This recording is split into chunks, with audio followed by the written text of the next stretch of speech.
সফল হওয়ার জন্য 5টি গুরুত্বপূর্ণ কথা কাউকে বলা যাবে না। সফল হতে চাইলে কিছু বিষয় বা চিন্তা নিজের মধ্যে রাখা উচিত, যা অন্যদের সাথে শেয়ার না করাই ভালো। এখানে 5টি কথা উল্লেখ করা হলো, যেগুলো কাউকে বলার আগে ভেবে দেখা উচিত।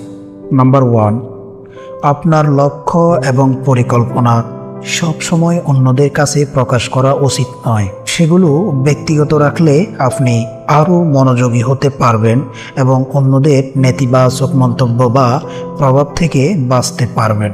নাম্বার 2, ব্যক্তিগত সমস্যাগুলো অন্যদের সাথে শেয়ার করলে অনেক সময় পরিস্থিতি আরও জটিল হতে পারে। নিজেকে শক্তিশালী রাখতে এবং সমস্যার সমাধানে মনোযোগী থাকতে এগুলো গোপন রাখা ভালো। নাম্বার 3, আপনি যদি কোনো ভালো কাজ করেন সেটি প্রচার না করাই ভালো।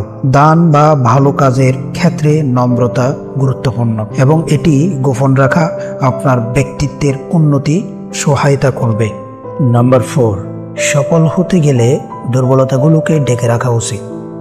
আপনার দুর্বলতা যদি অন্যরা জানতে পারে, তাহলে তারা সেগুলোকে আপনার বিরুদ্ধে ব্যবহার করতে পারে। নাম্বার 5, কারো সম্পর্কে খারাপ মন্তব্য করা বা সমালোচনা করা এড়িয়ে চলা উচিত। এটি শুধু নেতিবাচক পরিস্থিতি তৈরি করবে এবং আপনার সম্পর্ক নষ্ট হতে পারে। এই কথাগুলো নিজের মধ্যে রাখলে আপনি আরও দৃঢ়ভাবে আপনার লক্ষ্যের দিকে এগোতে পারবেন।